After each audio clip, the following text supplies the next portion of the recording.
ഗോപർ സാറാണ്. നമ്മുടെ NDA 2024 second എക്സാമിൻ്റെ റിസൾട്ട് ഒത്തിരി കുട്ടികൾ ചോദിക്കുന്നുണ്ട്. അതെല്ലാ സമയങ്ങളിലും അങ്ങനെയാണ്. എക്സാം കഴിഞ്ഞ് കഴിഞ്ഞാൽ റിസൾട്ടിൻ്റെ ഡേറ്റ് അറിഞ്ഞിട്ട് മറ്റുള്ള കാര്യങ്ങൾ തീരുമാനിക്കാനുണ്ട്. അതിൻ്റെ പേരിലാണ് ചോദിക്കുന്നത്. അപ്പോൾ അതിനെക്കുറിച്ചുള്ള ഒരു ചെറിയ ഡേറ്റയാണ് നിങ്ങൾക്ക് തരുന്നത്. അപ്പോൾ അതിനോടൊപ്പം നിങ്ങൾക്ക് എല്ലാ കാര്യങ്ങളും കൃത്യമായിട്ട് മനസ്സിലാവും. ഞാൻ 2023 തൊട്ടുള്ള ഡേറ്റ ഇവിടെ എഴുതിയിട്ടുണ്ട്. അപ്പോൾ നിങ്ങൾക്കൊരു ചെറിയൊരു ഐഡിയ ഒക്കെ കിട്ടും. 2023 NDA ഫസ്റ്റ് എക്സാം നടന്നത് 6 ഏപ്രിലായിരുന്നു.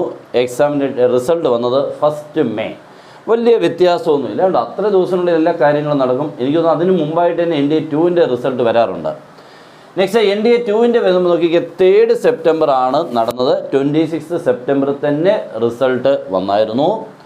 അതപ്പം 2023 കാര്യമാണെങ്കിൽ 2024 21 ഏപ്രിലായിരുന്നു നമ്മുടെ ഫസ്റ്റ് NDA നടന്നത്. അത് 9 മെയ് ആയപ്പോൾ അതിൻ്റെ റിസൾട്ട് എത്തിയായിരുന്നു. നോക്കിക്കുക, വലിയ ദിവസ വ്യത്യാസമൊന്നുമില്ല അല്ലേ. ഇനി നമുക്ക് ലേറ്റസ്റ്റ് റീസെൻ്റായിട്ട് നടന്നത് 1 സെപ്റ്റംബറിലായിരുന്നു നമ്മുടെ NDAയുടെ സെക്കൻഡ് 2024 നടന്നത്.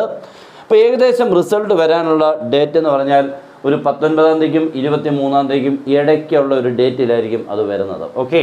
അപ്പോൾ എന്തായാലും കുട്ടികൾ ഇങ്ങനെ ചോദിക്കുന്നതുകൊണ്ട് നമുക്കൊരു സന്തോഷമുണ്ട്. കാരണം കുട്ടികൾ ഇതിനോട് ഇത്തിരി ഇഷ്ടം, അല്ലെങ്കിൽ NDA എന്നൊക്കെയുള്ള രീതികളെക്കുറിച്ചൊക്കെ ഒന്ന് അറിയാനും അത് എഴുതാനൊക്കെയുള്ള താല്പര്യം നമ്മുടെ സൗത്തിൽ, പ്രത്യേകിച്ച് കേരളത്തിൽ കൂടിയത് സന്തോഷം തന്നെയാണ്.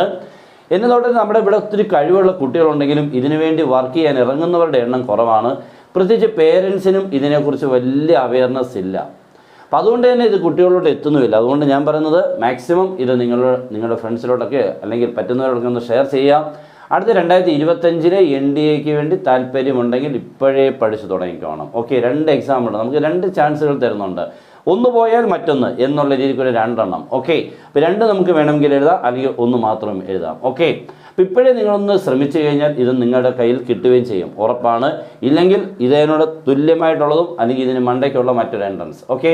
അപ്പോൾ എല്ലാവർക്കും നല്ലപോലെ ഇവരൊക്കെ അങ്ങോട്ട് പഠിക്കാനുള്ള മനസ്സുണ്ടാവട്ടെ എന്ന് ഞാൻ പ്രാർത്ഥിച്ചുകൊണ്ട് നിർത്തുന്നു. Good bye.